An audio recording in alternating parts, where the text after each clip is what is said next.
sebelumnya sudah bisa meluangkan waktunya untuk memenuhi tugas kita. Langsung saja mungkin ke biodata ini. Nama Ibu siapa?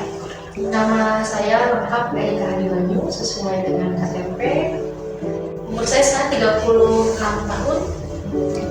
Kalau untuk dewan pendidikan? Dewan pendidikan saya S1 di Maranatha, Universitas Kristen Maranatha Bandung. S2 saya di Tarumanegara Jakarta. Sudah berapa lama Ibu menjadi psikolog? Di psikolog saya sudah sekitar 10 tahun ya, dari 2014 sekarang sudah 20 tahun. Terus sudah berapa lama Ibu mendirikan klinik ini? Klinik ini sama semenjak 10 tahun lalu, tapi baru pindah ke tempat ini. Langsung saja mungkin ke pertanyaan Ibu. Boleh sharing sedikit ke Ibu tentang apa yang Ibu ketahui tentang psikologi? Psikologi kan ilmu tentang manusia ya. Nah, jadi semua yang berhubungan sama manusia, perilakunya, pola pikirnya, kepribadiannya, dan segalanya itu ada di psikologi. Jadi kalau kalian tertarik sama ilmu-ilmu tentang manusia, mempelajari manusia termasuk kebudayaannya, termasuk rasnya, termasuk agamanya, termasuk segala macamnya, kalian boleh belajar psikologi. Lanjut, apakah keluarga Ibu memberi dukungan penuh saat Ibu memutuskan untuk menjadi seorang psikolog? Kebetulan saya mau jadi seorang psikolog anak itu sejak saya SMP. Jadi dulu saya, kalau zaman sekarang enak ya, buka Google gampang ya. Kalau zaman dulu nggak semudah hari ini memang. Zaman dulu saya masih cek gimana caranya masuk psikologi, universitasnya di mana, dan saya mulai pikirin SMA saya mau di mana, S1 saya mau di mana, S2 saya mau di mana gitu. Jadi kalau bisa dibilang keluarga saya sih ada yang setuju, ada yang enggak pastinya. Zaman dulu masih merasa bahwa kalau kita masuk ke psikologi itu nggak tahu kerja apa katanya, nanti masa depannya suram dan sebagainya. Tapi puji Tuhan, alhamdulillah saya diizinkan sama orang tua saya. Kalau keluarga besar memang nggak semuanya diizinin, tapi papa mama saya mengizinkan dan saya lulus dari psikologi. Untuk prestasi, prestasi apa saja yang Ibu pernah dapatkan sebelum dan sesudah Ibu membuka tempat kerja Ibu? Satu saja.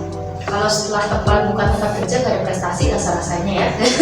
Soalnya kan sibuk banget dengan keadaan di klinik aja gitu ya.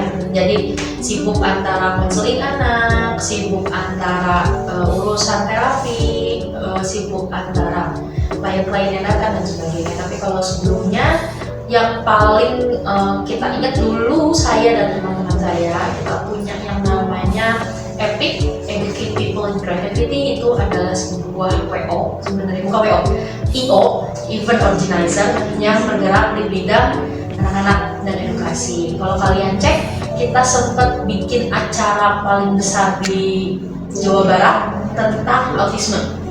Jadi kita kerjasama sama pemerintah di Jawa Barat. Kita bikin acaranya di gedung apa itu?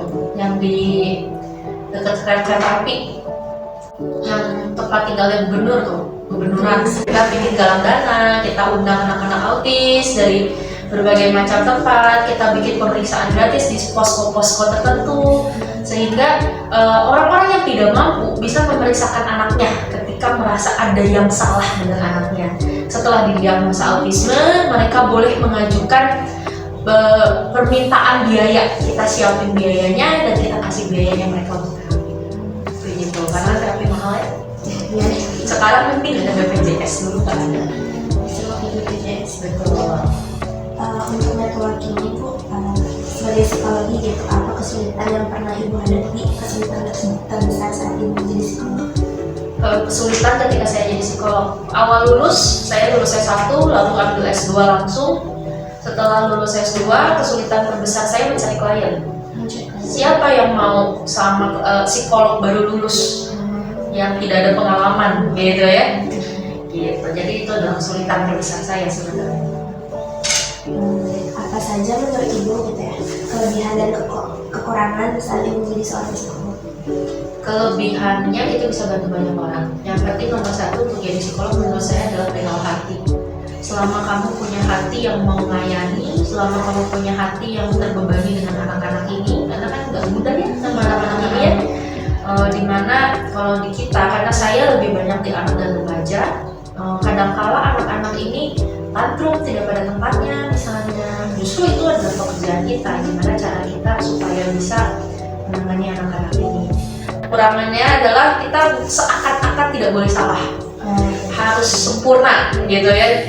Jadi kalau kita salah, masa psikolognya salah? Wey, kita juga manusia cuy gitu.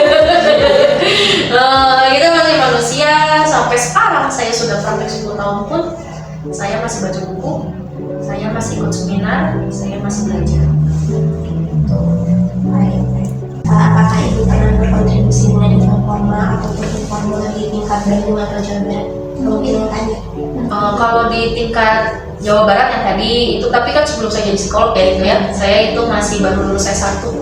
Kita gabung sama Dokter Purboyo, Dokter Tian, terus Dinas Kesehatan, Dinas Pendidikan Jawa Barat, dan kita memang bekerja tanpa uang sama sekali gitu ya. Kita benar-benar bekerja hanya untuk anak-anak autis pada saat itu, dan kita dapat dana sekitar 100 juta waktu itu dari pemerintah untuk disalurkan untuk anak-anak ini, dari pelelangan lukisan, dari lelang lukisan, lalu kita bikin acara-acara gitu lah, nanti kalian cek lah, jualan kalender apa segala macam. Terus kalau sekarang saya memang kerap kali diundang untuk jadi pembicara aja, tapi memang nggak pernah hal yang lain gitu ya, bikin acara lagi gitu, saya belum dikasih. Tapi kalau bikin pembicara terakhir yang paling besar ya di Indonesia, di radio ya.